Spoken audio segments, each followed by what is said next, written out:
Man has been saving $500 a day for 35 years, but the strange thing is that he is already a millionaire. But he lives like a beggar. Not only does he comb his hair with a discarded toothbrush, he doesn't even own a decent mirror. But if you say he's frugal, he hangs mineral water on top of his head every day and punches holes in it to enjoy a mineral water bath. And twice a day, after the bath, he puts on his headphones and starts working out. But if you look closely, you'll see that he works out not on the street, but in a stairwell full of drinks. The only equipment he uses to support his workout is a few steps on the staircase, because it's an infinite loop. The man can't get out. But even after 35 years of being trapped, the man still hasn't given up hope of survival. Every day, he would pray to a red backpack. If it wasn't for the fact that a new backpack with supplies is found in the corridor every day, he would have become a dead bone. So he believes that God will hear his prayers one day and release him from this hellhole. Upstairs, there was another man with the same story. Unlike him, that man had long since given up hope and ate instant noodles every day. He lives in a filthy environment and has lost his basic mobility due to the long period of time he spends on the streets. But you'd never guess that he's Paul,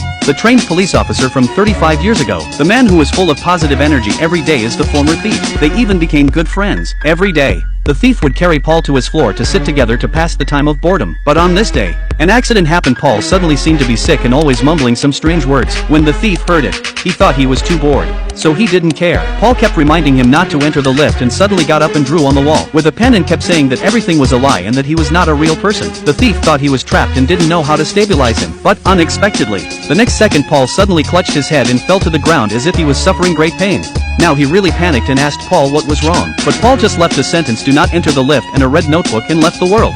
In this case, the thief's state of mind instantly collapsed. He tried to read the meaning of the note, but after half a day of reading, but still have no clue. Unable to accept the death of his old friend, he could only run to vent his emotions and keep himself sane. But when he reached the ground floor, he found a lift had appeared out of nowhere.